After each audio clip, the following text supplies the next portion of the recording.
ನಮಸ್ಕಾರ. ನಮಸ್ಕಾರ ಗುರುಗಳೇ. ನಮಸ್ಕಾರ ಗುರು. ಸುಳ್ಳೆ ಹರೇ ಶ್ರೀನಿವಾಸ್.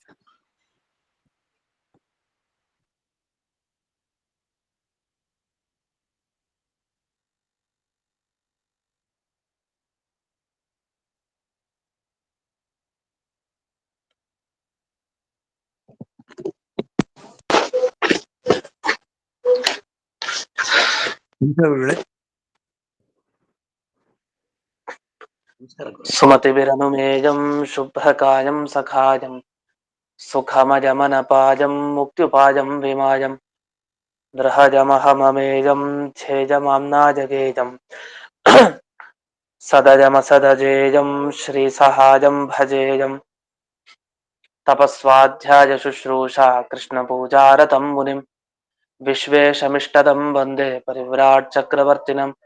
ಶ್ರೀಗುರುಭ್ಯೋ ನಮಃ. ಹರಿ ಓಂ.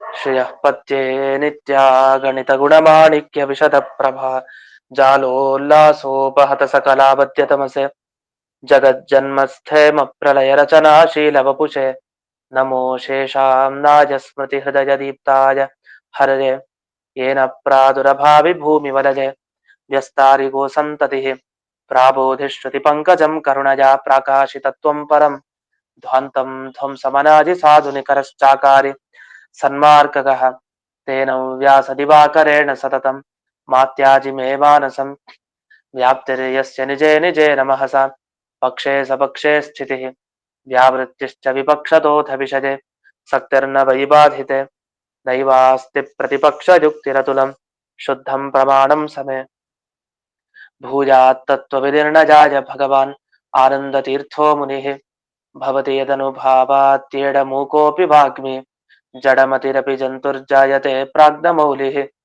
सकलवचनचेतो देवता भारती सा मम वचसि निधत्तां सन्निधिं मानसे च रमानिवासोचितवासभूमिः संन्यायरत्नावलिजन्मभूमिः वैराग्यभाग्यो मम पद्मनाभतीर्थामृताब्धिर्भवताद्विभूत्यै पदवाक्यप्रमाणज्ञान् प्रतिवादिमदच्छिदः श्रीमदक्षोभ्यतीर्थाख्यानुपतिष्ठे गुरून् मम श्रीमदानन्दतीर्थार्य सन्मनस्सरसि भुवि अनुव्याख्यान नलिने चंचरी कतिमे मनः न शब्दाब्धौ गाढाः न च निगम चर्चासु चतुराः न च न्याये प्रौढाः न च विदित वेद्या अपि वयं परं श्रीमत्पूर्ण प्रमति गुरुकारुण्य सरणिं प्रपन्नामान्यास्मः किमपि च वदन्तोऽपि महताम् ॐ नारायणं निखिल पूर्ण गुणैकदेहं निर्दोषमाप्यतममप्यखिलैः सुवाक्यैः अस्योद्भवादिदमशेष विशेषतोऽपि वन्द्यं सदा प्रियतमं मम सन्नमामि कुपिता हि पणच्छाया समीकृत्या परं सुखं सेवन्ते यत्पदं धीरास्तं भजे वल्लभं श्रियः. ಈಗ 44ನೆಯ ಸುಧಾಮೂಲ ಆಗ್ಬೇಕು. ಈಗ ಇಲ್ಲಿವರೆಗೆ ಬಂದಿರೋ ವಿಷಯ ಇಷ್ಟು.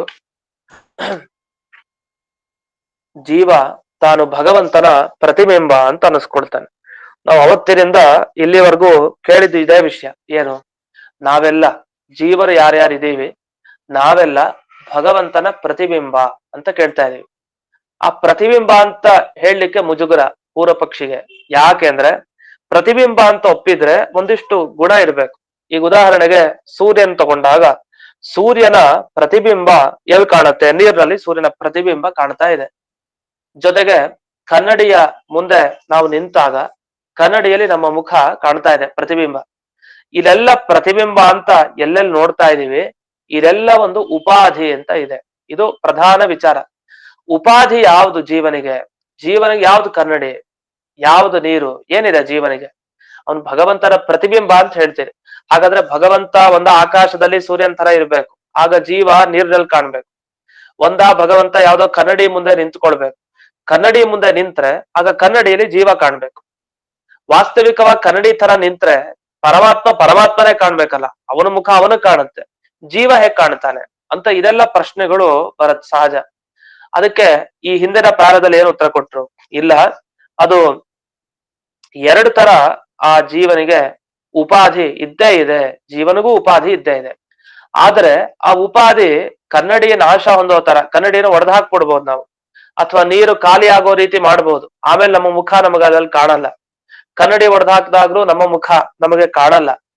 ಅದೇ ತರ ಜೀವನಿಗೂ ಯಾವ್ದೋ ಒಂದು ಉಪಾಧಿಯನ್ನ ಒಪ್ಪಿದ್ರೆ ಆ ಉಪಾಧಿಯನ್ನ ನಾವು ಇಲ್ದೇ ಇರೋ ಹಾಗೆ ಮಾಡ್ಬಿಟ್ರೆ ಆಗ ಸಮಸ್ಯೆ ಏನು? ಜೀವನ ಇರಲ್ಲ, ಜೀವ ಅಂತ ಒಂದು ವಸ್ತುನೇ ಇಲ್ಲ. ಯಾಕೆ? ಕನ್ನಡಿ ನಾಶ ಆದ ಮೇಲೆ ಹೇಗೆ ಕನ್ನಡಿಯಲ್ಲಿ ನಮ್ಮ ಮುಖ ಕಾಣೋದಿಲ್ವೋ ಅದೇ ತರ ಜೀವನಿಗೂ ಕನ್ನಡಿ ತರ ಒಂದು ವಸ್ತು ಇದ್ರೆ ಅದನ್ನ ನಾವು ನಾಶ ಮಾಡಿದೆ ಆಗ ಜೀವನೂ ಕಾಣಬಾರ್ದು. ಈ ರೀತಿ ಆಪತ್ತಿ ಬರುತ್ತೆ. ಅದಕ್ಕೇನ್ ಹೇಳಿದ್ರು, ಇಲ್ಲ ಜೀವನಿಗೆ ಒಂದು ಉಪಾಧಿ ಇದೆ, ಆ ಉಪಾಧಿ ಅದು ನಿತ್ಯ, ಅಂದ್ರೆ ಎಂದಿಗೂ ನಾಶ ಆಗಲ್ಲ. ಕನ್ನಡಿಗೆ ಒಂದ್ ದಿವ್ಸ ನಾಶ ಇರ್ಬೋದು ಹೊಡೆದಾಕ್ದಾಗ, ಆದ್ರೆ ಒಂದು ಕನ್ನಡಿ ಇದೆ ಜೀವನಿಗೆ, ಆ ತರ ಇದೆ, ಕನ್ನಡಿ ತರಹ ಇದೆ, ಅದು ಯಾವಾಗ್ಲೂ ಜೀವನ ಜೊತೆಗೇ ಇರುತ್ತೆ, ಅದು ಜೀವನ್ ಬಿಟ್ಟು ಹೋಗೋದೇ ಇಲ್ಲ.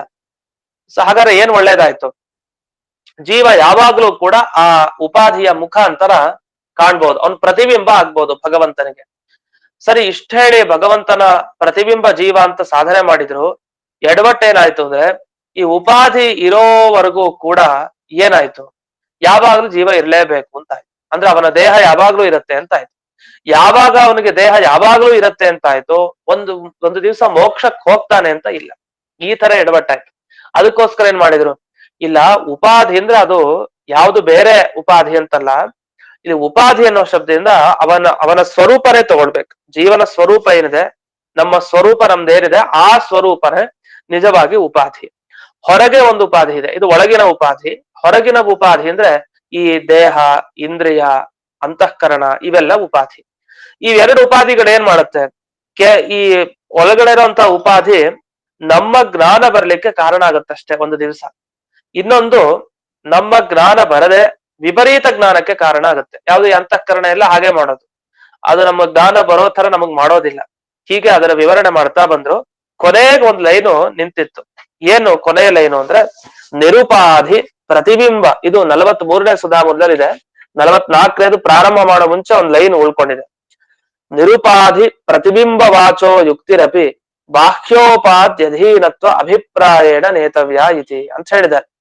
ಇಲ್ಲಿ ಕೆಲವು ಕಡೆ ಸಿದ್ಧಾಂತದಲ್ಲಿ ನಿಮಗ್ ಪ್ರಶ್ನೆ ಕೇಳ್ಬೋದು, ದ್ವೈತ ಸಿದ್ಧಾಂತದಲ್ಲಿ ಜೀವ ಭಗವಂತನ ಪ್ರತಿಬಿಂಬ ಅಂತ ಹೇಳ್ತೀವಿ, ಬಿಂಬ ಪ್ರತಿಬಿಂಬ ಭಾವ ಇದು ನಡೀತಾನೆ ಇರ್ತಾರೆ. ನಾವು ಬಿಂಬ ಮೂರ್ತಿ ಅಂತ ಕೇಳ್ತಾನೆ ಇರ್ತೀವಿ. ಯಾವತ್ತು ನಮ್ಮ ಬಿಂಬ ಏನಿದೆ ಆಯಾಯ ಜೀವ, ಇವಾಗ ಒಂದ್ 100 ಜನ ಇದೀವಿ ಅಂದ್ರೆ 100 ಜನಕ್ಕೂ ಅವ್ರವ್ರಿಗೆ ಸಂಬಂಧಪಟ್ಟಾಗ ಒಂದು ಬಿಂಬ ಮೂರ್ತಿ ಇದೆ. ಅಂದ್ರೆ ನಮ್ಮ ಹೃದಯದ ಒಳಗಡೆ ಇರೋ ಬಿಂಬ, ಅದರ ಅನುಗ್ರಹ ಆದ್ರೆ ಮಾತ್ರ ನಾವು ಮೋಕ್ಷಕ್ಕೆ ಹೋಗ್ತೀವಿ, ಇದು ನಮಗ್ ಗೊತ್ತಿರೋ ವಿಷಯ. ಆ ಬಿಂಬ ಏನಿದಾನೆ ಅವನ ಪ್ರತಿಬಿಂಬ ಯಾರು, ಅದ್ ನಾವೇ. ಹಾಗಾದ್ರೆ ಬಿಂಬ ಮತ್ತೆ ಪ್ರತಿಬಿಂಬ ಇದರ ಬಗ್ಗೆನೆ ದೊಡ್ಡ ಚರ್ಚೆ ಉಪಮಾಧಿಕರಣದಲ್ಲಿ. ಎಷ್ಟು ಅಂದ್ರೆ ಕೊನೆಗೆ ಸಂಶಯ ಇಲ್ಲ, ಹೌದು ಜೀವ ಭಗವಂತನ ಪ್ರತಿಬಿಂಬನೇ ಅಂತ ನಾವು ಹೇಳ್ಬೇಕು. ಅಲ್ಲಿವರೆಗೂ ತಂದುಕೊಂಡು ಹೋಗ್ತಾರೆ ವಿಷಯನ. ಇಲ್ಲಿ ಹೇಳುವಂತದ್ದಿಷ್ಟು, ಭಗವಂತನ ಪ್ರತಿಬಿಂಬ ಜೀವ ಅಂತ ಇದು ಒಪ್ಲೇಬೇಕು. ಅಲ್ಲಿ ಉಪಾಧಿ ಇದೆಯೋ ಇಲ್ವೋ ಜೀವನಿಗೆ ಅಂತ ಒಂದು ಪ್ರಶ್ನೆ. ಬಿಂಬ ಒಂದು ಪ್ರತಿಬಿಂಬ ಅಂತ ಒಪ್ಪಿದ್ಮೇಲೆ ಉಪಾಧಿ ಅಂತ ಒಪ್ಲೇಬೇಕು. ಉಪಾಧಿ ಅನ್ನೋ ಶಬ್ದ ಕೇಳಿದ ಕೂಡಲೇ ನಮ್ಗೆ ಏನ್ ತಲೆಗೆ ಬರ್ಬೇಕು ಅಂದ್ರೆ ಕನ್ನಡಿ ತರ, ನೀರಿನ ತರಹ ಅಂತ ನಮಗ್ ನೆನಪಾಗ್ಬೇಕು. ಆ ನೆನಪಾದ್ರೆ ಅರ್ಥ ಆಗತ್ತೆ. ಇಲ್ಲ ಮತ್ತೆ ಅದಾಗಲ್ಲ, ಗೊತ್ತಾಗಲ್ಲ. ಮತ್ತೆ ಉಪಾಧಿ ಅಂದ್ರೆ ಏನೋ ಮತ್ತೆ ಬೇರೆ ಕಡೆ ಹೊರಟೋಗತ್ತೆ. ಅಂತೂ ಉಪಾಧಿ ಇದೆಯೋ ಇಲ್ವೋ ಜೀವನಿಗೆ ಅಂತ ಪ್ರಶ್ನೆ.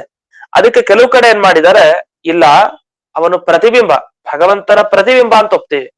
ಪ್ರತಿಬಿಂಬ ಅಂದ್ರೇನು, ಭಗವಂತನ ಅಧೀನ, ಭಗವಂತನ ಹೋಲಿಕೆ ಇರೋನು ಅಂತ ಅರ್ಥ. ಈ ಎರಡು ಗುಣ ಇದೆ ಪ್ರತಿಬಿಂಬದಲ್ಲಿ. ಆದ್ರೆ ಅವನಿಗೆ ಉಪಾಧಿ ಮಾತ್ರ ಇಲ್ಲ. ಅವನು ಉಪಾಧಿಯನ್ನ ಹೊಂದದೇ ಇರೋಂತಹ ಪ್ರತಿಬಿಂಬ. ನಮ್ಗೇನ್ ಅನಿಸ್ಬಿಟ್ಟಿದೆ ಅಂದ್ರೆ, ಪ್ರತಿಬಿಂಬ ಅಂತ ಅಂದ ಕೂಡಲೇ ಒಂದು ಉಪಾಧಿ ಬೇಕೇ ಬೇಕು ಅಂತ ಅನಿಸಿದೆ. ವಾಸ್ತವಿಕ ಆಗಿಲ್ಲ. ಆ ತರ ಇಲ್ದೇ ಇರೋ ಬೇಕಾದಷ್ಟು ಉದಾಹರಣೆ ಕೊಡ್ತಾರೆ. ಒಂದು ಉದಾಹರಣೆ ಕೊಡ್ತಾರೆ ನೋಡಿ, ನಮ್ಮ ಅನುಭವಕ್ಕೂ ಕೂಡ ಇರುತ್ತೆ. ಇಲ್ಲಿ ಪರಿಮಳ ಟಿಪ್ಪಣಿಯಲ್ಲಿ ಉದಾಹರಣೆ ಕೊಟ್ಟಿದ್ದಾರೆ. ರಾಘವೇಂದ್ರ ಸ್ವಾಮಿಗಳು ಹೇಳ್ತಾ ಒಂದು ಶ್ಲೋಕವನ್ನ ಅಲ್ಲಿ ಹೇಳಿದ್ದಾರೆ. ಸೋಪಾಧಿರನುಪಾಧಿಶ್ಚ ಪ್ರತಿಬಿಂಬೋದ್ವಿಧೇಯತೆ ಜೀವ ಈಶಸ್ಯಾನುಪಾಧಿ ಇಂದ್ರಚಾಪೋ ಯಥಾರವೇಹೆ ಅಂತ ಒಂದು ಉದಾಹರಣೆ ಕೊಡ್ತಾರೆ. ಇದು ಹಿಂದಿನ ಪಾಠದಲ್ಲೂ ವಿವರಣೆ ಮಾಡಿದ್ದಿದೆ. ಇಲ್ಲಿ ಈ ಶ್ಲೋಕದ ಸಂಬಂಧಪಟ್ಟ ಹಾಗೆ ಉದಾಹರಣೆ ಕೊಟ್ಟು, 2 ತರ ಪ್ರತಿಬಿಂಬ ಇದೆ. ಕೆಲವು ಪ್ರತಿಬಿಂಬಗಳಿಗೆ ಉಪಾಧಿ ಅಂತ ಇರುತ್ತೆ, ಕೆಲವು ಪ್ರತಿಬಿಂಬಗಳಿಗೆ ಉಪಾಧಿ ಇರಲ್ಲ ಅಂತ ಹೇಳ್ತಾರೆ. ಹಾಗಾದ್ರೆ ಹೇಗ್ ಮೂಡತ್ತೆ ಬಿಂಬ? ಎಲ್ಲರೂ ನಿಲ್ಬೇಕಲ್ಲ, ನೀರಿನ ಮುಂದೆನೋ ಕನ್ನಡಿ ಮುಂದೆ ನಿಂತ್ರೆ ತಾನೇ ಪ್ರತಿಬಿಂಬ ಮೂಡೋದು ಅಂತ ಅನ್ಸತ್ತೆ. ಆದ್ರೆ ಹಾಗೇನಿಲ್ಲ. ಪ್ರತಿಬಿಂಬ ಅಂದ್ರೆ ಬೇರೆ ಅರ್ಥದಲ್ಲಿ ಪ್ರತಿಬಿಂಬ ಏನು ಎಲ್ಲಾ ಪ್ರತಿಬಿಂಬಗಳಲ್ಲೂ ಒಂದು ಕಾಮನ್ ಏನ್ ಗುಣ, ತದಧೀನತ್ವೇ ಸತಿ ತತ್ ಸದೃಶತ್ವಂ ಅಂತ ಹೇಳ್ತಾರೆ ಪರಿಷ್ಕಾರಮಯವಾಗಿ. ಅಂದ್ರೆ ಅವನ ಅಧೀನವಾಗಿರುತ್ತೆ. ನಾವು ಹೋದ್ರೆ, ನಾವು ನಡೆದಾಡದೆ ನೆರಳು, ನಮ್ಮ ನೆರಳು ಏನಿದೆ ಅದು ನಡೆದಾಡುತ್ತೆ. ನಾವು ನಡೆದಾಡದೆ ಇದ್ರೆ ನೆರಳು ಕೂಡ ನಡೆದಾಡೋದಿಲ್ಲ.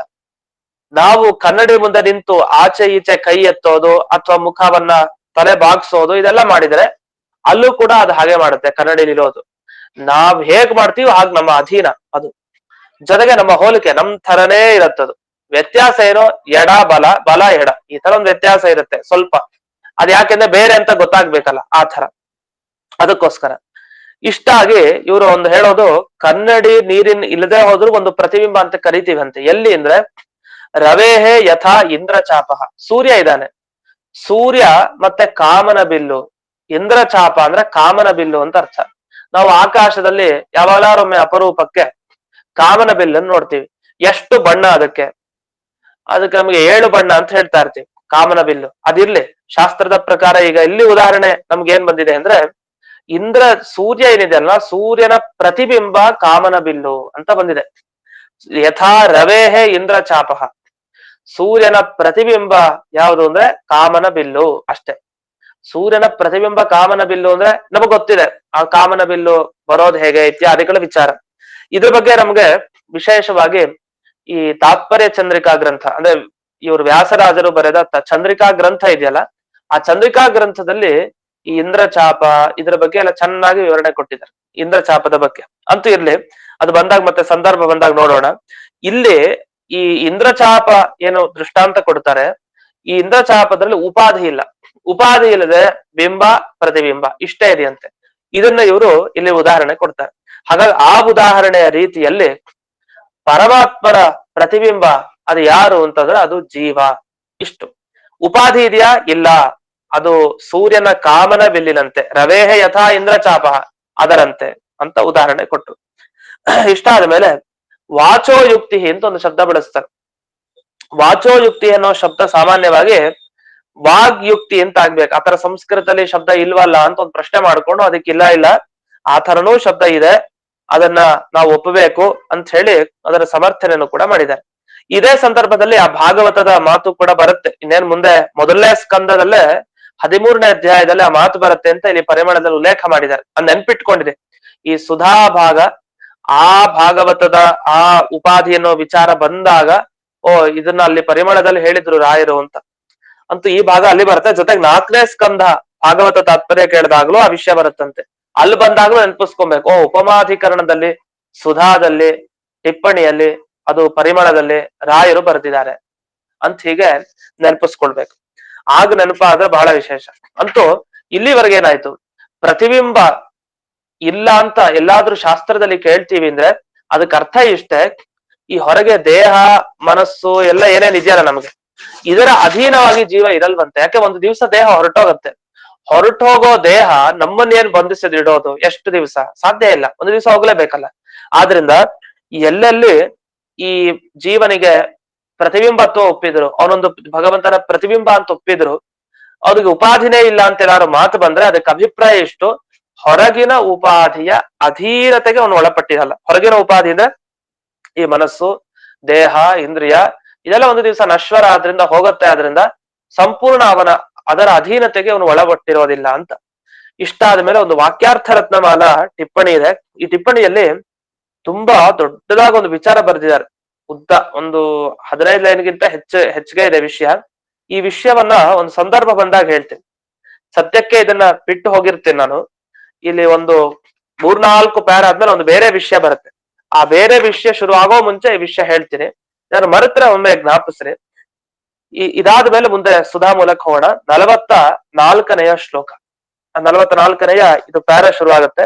ಇಲ್ಲಿ 44ನೆಯ ಈ ಸುಧಾ ಮೂಲದಲ್ಲಿ ಈ ಅತಯೇವ ಚೋಪಮಾ ಸೂರ್ಯಕಾಧಿಪತಿ ಅಂತ ಈ ಸೂತ್ರ ಏನಿದೆ, ಉಪಮಾಧಿಕರಣದ ಸೂತ್ರ, ಇಲ್ಲಿ ಪ್ರತಿಯೊಂದು ಶಬ್ದಗಳಿಗೆ ಅರ್ಥ ಹೇಳ್ತಾರೆ. ನಮ್ ಪ್ರಕಾರ ಏನರ್ಥ, ಒಂದು ಶಬ್ದನೂ ವ್ಯರ್ಥ ಆಗಿಲ್ಲ ಈ ಸೂತ್ರದಲ್ಲಿ ಅಂತ ಹೇಳ್ತಾರೆ. ನೋಡಿ, ಅತಯೇವ ಅಂದೇನು ಆದ್ದರಿಂದಲೇ ಅಂತ ಅರ್ಥ ಅಷ್ಟೇ ಸಂಸ್ಕೃತದಲ್ಲಿ. ಅತಯೇವ ಚ ಆದ್ದರಿಂದಲೇ, ಯು ಕೂಡ ಅಂತ, ಚ ಅಂದ್ರೆ ಕೂಡ ಅಂತ ಅರ್ಥ, ಅದು ಅಂತ ಹೇಳ್ತಾ ಇರ್ತೀವಲ್ಲ. ಉಪಮಾ ಸೂರ್ಯಕಾದಿವತ್. ಉಪಮಾ ಅಂದ್ರೆ ಉದಾಹರಣೆ, ಸೂರ್ಯಕಾದಿವತ್, ನೀರಿನಲ್ಲಿ ಕಾಣೋ ಸೂರ್ಯನಂತೆ, ಇಷ್ಟೇ. ಆದ್ರೆ ಇದು ಸುಲಭವಾಗಿ ನಾವು ಸಂಸ್ಕೃತ ಸಾಮಾನ್ಯವಾಗಿ ಗೊತ್ತಿದ್ರೆ ಇಷ್ಟೇ ಅರ್ಥ ಹೇಳೋದು. ಆದ್ರೆ ಎಷ್ಟು ತುಂಬಿದಾರೆ ವಿಷಯ ವೇದವ್ಯಾಸರು ಈ ಸೂತ್ರದಲ್ಲಿ, ಅದನ್ನ ಈಗ ಆಚಾರ್ಯರು ಅನುವ್ಯಾಖ್ಯಾನದ ಮುಖಾಂತರ ತಿಳಿಸ್ತಾರೆ. ಈಗ ಅನುವ್ಯಾಖ್ಯಾನ ಪದ್ಯ ನೋಡೋಣ. ತದಧೀನತ್ವಮೇವೇತಿ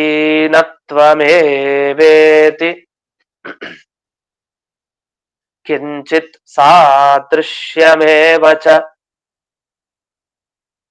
ಸಂಪ್ರಕಾಶಯತಃ ಸೂತ್ರ.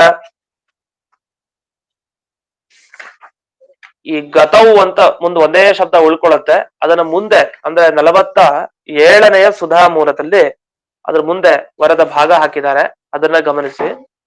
ಗತಾವ್ ಅಖಿಲ, ಗತಾವ್ ಅಖಿಲ ಅಂತ ಹೇಳ್ಬೇಕು, ಇಲ್ಲ ಬಿಡಿಸೆ ಹೇಳೋಣ. ಗತೌ ಅಖಿಲ ಮಾನತಃ. ಈಗ ಹೇಳುವಂತ ವಿಷಯ ಎಷ್ಟು, ಈಗ ಅತಯೇವಚ ಉಪಮಾ ಸೂರ್ಯಕಾದಿವತ್, ಈ ಸೂತ್ರದಲ್ಲಿ ಏವ ಅಂತಿದೆ ಮತ್ತೆ ಚ ಅಂತಿದೆ. ಈ ಎರಡು ಶಬ್ದ ನಮ್ಗೆ ಏನ್ ಅರ್ಥ ತಿಳಿಸ್ತಾ ಇದೆ ಅಂತ ಇದ್ರ ಬಗ್ಗೆ ಇದೆಲ್ಲ ನೋಡಿ ಒಂದೊಂದು ಸಣ್ಣ ಅಕ್ಷರ ಅಂತ ನಮಗ ಅನ್ಸತ್ತೆ, ಸಣ್ಣ ಶಬ್ದ ಅನ್ಸತ್ತೆ, ಆದ್ರೆ ಅದರಲ್ಲಿ ಅಷ್ಟು ದೊಡ್ಡ ಅರ್ಥ ಸೇರ್ಕೊಂಡಿರುತ್ತೆ. ನಾವು ಶಾಸ್ತ್ರದಲ್ಲಿ ಒಂದು ಶಬ್ದ ಆಚೆ ಈಚೆ ಮಾತಾಡಿದ್ರೆ ಅರ್ಥನೇ ಬೇರೆ ಆಗ್ಬಿಡುತ್ತೆ, ತುಂಬಾ ಕಷ್ಟ. ಒಂದು ಶಬ್ದ ಆಚೆ ಈಚೆ ಬಳಸೋ ಹಾಗಿಲ್ಲ, ಅಷ್ಟು ಕಷ್ಟ. ಅತ ಏವ ಚ ಉಪಮಾ ಸೂರ್ಯಕಾದಿವತ್ತನಲ್ಲಿ ಏವ ಅಂತ ಶಬ್ದ ಬಳಸಿದ್ದಾರೆ ಅಂದ್ರೆ ಅವ್ರ ಮನಸ್ಸಲ್ಲಿ ಏನೋ ತುಂಬಾ ಅಭಿಪ್ರಾಯ ಇಟ್ಕೊಂಡಿರ್ತಾರೆ. ಈಗ ನಾವು ಮಾತಾಡ್ಬೇಕಾದ್ರೆ ತುಂಬಾ ಯೋಚನೆ ಮಾಡಿ ಮಾತಾಡ್ಬೇಕಾಗ್ ಬರುತ್ತೆ, ಯಾಕೆ ಆಚೆ ಈಚೆ ಆಗ್ಬಾರದಲ್ಲ ವಿಷಯ. ಅದೇನಿದೆಯೋ ಸರಿಯಾದ ಗ್ರಂಥಕ್ಕೆ ಅವ್ರು ಬರ್ದಿರೋದಕ್ಕೂ ನಾವ್ ಹೇಳೋದಕ್ಕೂ ಟ್ಯಾಲಿ ಆಗ್ಬೇಕಲ್ಲ, ಸರಿ ಹೋಗ್ಬೇಕಲ್ಲ. ಅದರಲ್ಲಿ ಅತಯೇವ ಅನ್ನೋಲ್ಲಿ ಏವ ಶಬ್ದ ಹಾಕಿದ್ದಾರೆ. ಇದಕ್ಕೆ ಏನ್ ಅರ್ಥ? ಸಾಮಾನ್ಯವಾಗಿ ಏವ ಶಬ್ದಕ್ಕೆ ಅವಧಾರಣ ಅಂತ ಅರ್ಥ ಹೇಳ್ತಾರೆ.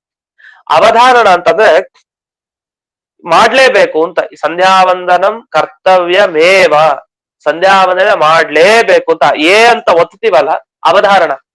ಆ ಒತ್ತಿ ಅರ್ಥ ಏನ್ ಹೇಳ್ತೀವಿ ಅದನ್ನೇ ಏವ ಅನ್ನೋ ಶಬ್ದಕ್ಕೆ ಅರ್ಥ ಅಂತ ಹೇಳೋದು. ನಿಜವಾಗಿ ನೀನು ಎಂದೆಂದಿಗೂ ಕೆಟ್ಟ ಕೆಲಸ ಮಾಡ್ಲೇಬಾರ್ದು ಅಂತ. ನ ಕರ್ತವ್ಯಮೇವ, ಕರ್ತವ್ಯಮೇವ ನ, ಅಲ್ಲಿ ಏವ ಅನ್ನೋ ಶಬ್ದ ಹಾಕ್ತೀವಲ್ಲ, ಮಾಡ್ಲೇಬಾರ್ದು ಅಂತ ಒತ್ತಿ ಹೇಳುತ್ತ ಆ ಶಬ್ದ ಏವ.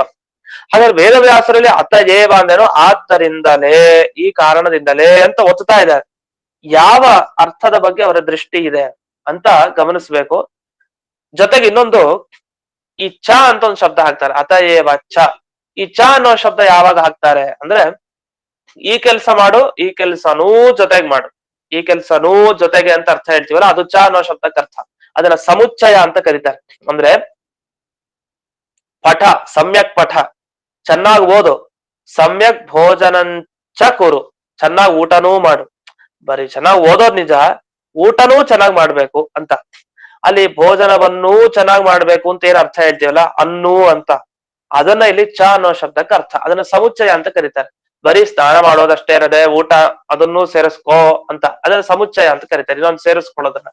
ಈ ತರ ಏವ ಅನ್ನೋ ಶಬ್ದ, ಚ ಅನ್ನೋ ಶಬ್ದವನ್ನ ಸಂಸ್ಕೃತದಲ್ಲಿ ಬಳಸೋ ಕ್ರಮ. ಈಗ ವೇದವ್ಯಾಸರು ಎರಡು ಶಬ್ದ ಬಳಸಿದ್ದಾರೆ, ಇದಕ್ಕೆ ಏನ್ ಅರ್ಥ ಅಂತ ಈ ಚರ್ಚೆ. ಇವ್ರೇನಂದ್ರೆ ಒಂದ ಏವ ಕಿತ್ ಹಾಕಿ, ಒಂದ ಚ ಅನ್ನೋದನ್ನ ಕಿತ್ ಹಾಕಿ. ಒಂದ ಚ ಇದ್ರೆ ಏವ ಬೇಡ, ಏವ ಇದ್ರೆ ಚ ಬೇಡ, ಒಟ್ ಒಂದ್ ಶಬ್ದ ಸೂತ್ರದಲ್ಲಿ ಬೇಕಾಗಿಲ್ಲ ಅಂತ ಆಕ್ಷೇಪ. ಅದೇನಂದ್ರೆ ವೇದವ್ಯಾಸರ ಒಂದೊಂದ್ ಅಕ್ಷರನೂ ಆಚೆ ತೆಗೆದಾಕ್ಲಿಕ್ಕೆ ಆಗಲ್ಲ. ಈಗ ನಾವೆಲ್ಲ ವ್ಯಾಕರಣ ಓದೋರ್ಗೆ ಚೆನ್ನಾಗ್ ಗೊತ್ತಿರುತ್ತೆ, ವ್ಯಾಕರಣದಲ್ಲಿ ಅಲ್ಲಲ್ಲಿ ಬರೋ ಸೂತ್ರದಲ್ಲಿ ಪದ ಚೇಂಜ್ ಮಾಡ್ಬಿಡ್ಬೋದು, ಮಾಡಿ ಯಾಕೋ ಇದು ಸರಿ ಇಲ್ಲ ಇದೊಂದ್ ಸ್ವಲ್ಪ ಸೇರಿಸ್ಕೊಳ್ಳಿ ಅಂತೆಲ್ಲ ಹೇಳ್ಬಿಡ್ತಾರೆ. ಆಮೇಲೆ ಇಲ್ಲೆಲ್ಲ ಗೌರವ ಸೂಚನೆಗೆ ಹಾಗೆ ಹಾಗೆ ಆದ್ರೂ ಏನ್ ತೊಂದರೆ ಇಲ್ಲ ಅಂತೆಲ್ಲ ಹೇಳಿ ಏನೋ ಹೇಳ್ತಾರೆ ಕಾರಣ, ಅಂತೂ ಚೇಂಜ್ ಮಾಡ್ಬಿಡ್ತಾರೆ ಸೂತ್ರನ. ಒಂದ್ ಅಕ್ಷರ ಒಂದ್ ಪದ ಜೊತೆಗೆ ಒಂದ್ ಸೇರ್ಸೇ ಬಿಡ್ತಾರೆ. ಆದ್ರೆ ವೇದವ್ಯಾಸರ ಈ ಬ್ರಹ್ಮಸೂತ್ರದಲ್ಲಿ ಹಾಗೆಲ್ಲ ಸೇರಿಸ್ಲಿಕ್ ಬರಲ್ಲ, ಸುಮ್ನೆ ಏನೋ ಸೇರಿಸೋ ಹಾಗಿಲ್ಲ. ಹಾಗೆ ಅವ್ರು ಸೂತ್ರ ಎಷ್ಟು ಬರ್ದಿದಾರೋ ಅಷ್ಟೇ ಇರೋದು, ಒಂದ್ ಅಕ್ಷರನೂ ತೆಗಿಯೋ ಹಾಗಿಲ್ಲ, ಅಷ್ಟು ಪಕ್ಕ ಇರುತ್ತೆ ಆ ವಿಷಯ. ಅಂತದ್ರಲ್ಲಿ ಏಬ ಮತ್ತೆ ಚ ಅನ್ನೋ ಶಬ್ದದಲ್ಲಿ ಒಂದು ಬೇಕಾಗಿಲ್ಲ ಅಂತ ಹೇಳ್ತಾರೆ. ಇವ್ರು ಯಾಕೆ ಈ ರೀತಿ ಹೇಳೋದು ಅಂದ್ರೆ, ಚ ಅನ್ನೋ ಶಬ್ದ ಏನ್ ಬಳಸಿದಾರಲ್ಲ ಅದೇ ಏವ ಅನ್ನೋ ಶಬ್ದ ಏನ್ ಅರ್ಥ ಹೇಳತ್ತೆ ಅದನ್ನು ಕೊಟ್ಬಿಡತ್ತೆ ಅರ್ಥ. ಈಗ ಎರಡ್ ಅರ್ಥನ ಹೇಳಿಕ್ ಎರಡ್ ಶಬ್ದ ಯಾಕೆ ಬೇಕು? ಎರಡ್ ಅರ್ಥವನ್ನ ಕೊಡುವಂತ ಒಂದೇ ಶಬ್ದ ಇದ್ದಾಗ ಒಂದ್ ಶಬ್ದ ಬಳಸಿ ಸಾಕು, ಎರಡೆರಡ್ ಸಲ ಯಾಕೆ ಹೇಳ್ಬೇಕು? ಈಗ ಘಟಂ ಕಲಶಂಚ ಆನಯ ಅಂತ ಒಂದು ವಾಕ್ಯ ಒಬ್ಬ ಪ್ರಯೋಗ ಮಾಡ್ದ, ಅಥವಾ ಇದೇ ಇರ್ಲಿ, ಈಗ ಘಟಂ ಕಲಶಂ, ಘಟ ಅಂದ್ರೆ ಮಡಿಕೆ, ಕಲಶ ಅಂದ್ರೆ ಮಡಿಕೆ, ಎರಡು ಒಂದೇ ಅರ್ಥ. ಎರಡನ್ನೂ ತಗೋ, ಘಟಂ ಕಲಶಂ ಚ ಆನಯ ಅಂದ್ರೆ ಅದ್ ಯಾಕೆ ಒಂದೇ ಸಲ ಹೇಳ್ಬೋದು ಘಟಂ ಆನಯ ಅಷ್ಟ್ ಸಾಕಲ್ಲ. ಇಲ್ಲ ಅಂದ್ರೆ ಜಲಂ ಮತ್ತೆ ಇನ್ನೇನೋ ಒಂದು ನೀರನ್ನ ಹೇಳುವಂತ ಶಬ್ದ, ಮತ್ ನೀರನ್ನ ಹೇಳೋನ ಇನ್ನೊಂದು ಶಬ್ದ ಹಾಕೋದು, ಈ ಜಲಂ ಇನ್ನೊಂದನ್ನ ಆನಯ ಅಂತ ಹೇಳೋದು. ಅಂತೂ ಇದೊಂದು ಕಠಿಣ ಶಬ್ದ ಅದನ್ನ ಹೇಳಿಲ್ಲ. ಜಲ ಅನ್ನೋ ಪರ್ಯಾಯ ಶಬ್ದ ಬಹಳ ಇದೆ. ವಾರಿ ಅಂತ ಒಂದು ಶಬ್ದ ಇದೆ. ವಾರಿ ಅಂದ್ರೆ ನೀರು ಅಂತ ಅರ್ಥ. ಈ ಜಲಂ ವಾರಿಚ ಆನಯ, ನೀರನ್ನ ಮತ್ತೆ ಜಲಂ ಅಂದ್ರೆ ನೀರು ಅಂತಾನೆ ಅರ್ಥ. ಮತ್ ಎರಡೆರಡು ಸಲ ಯಾಕೆ ಬಳಸ್ಬೇಕು? ಬಳಸೋದ್ ಬೇಕಾಗಿಲ್ಲ, ಅಲ್ಲೆಲ್ಲ ಒಂದೊಂದೇ ಸಲ ಸಾಕು. ಆತರ ಅತ ಏವ ಚ ನಲ್ಲಿ ಅತಃ ಚ ಸಾಕು, ಏವ ಅನ್ನೋದು ಬೇಕಾಗಿಲ್ಲ. ಯಾಕೆಂದ್ರೆ ನೀವು ಏವ ಶಬ್ದಕ್ಕೂ ಅದೇ ಅರ್ಥ ಹೇಳ್ತೀರಿ. ಅತಶ್ಚ ಅಂದೇನು? ಆದ್ದರಿಂದಲೇ ಅಂತ ಆ ಚ ಅನ್ನೋದಕ್ಕೆ ಅದು ಕೂಡ ಅರ್ಥ ಇದೆಯಂತೆ. ಹಾಗಾದ್ರೆ ಒಂದರಿಂದಲೇ ಎರಡ್ ಕಡೆ ಏಟ್ ಕೊಟ್ಟಾಗಾಯ್ತು ಅಂದ್ರೆ ಎರಡ್ ಅರ್ಥ ಸಿಗತ್ತಲ್ಲ ಒಂದೇ ಶಬ್ದದಿಂದ.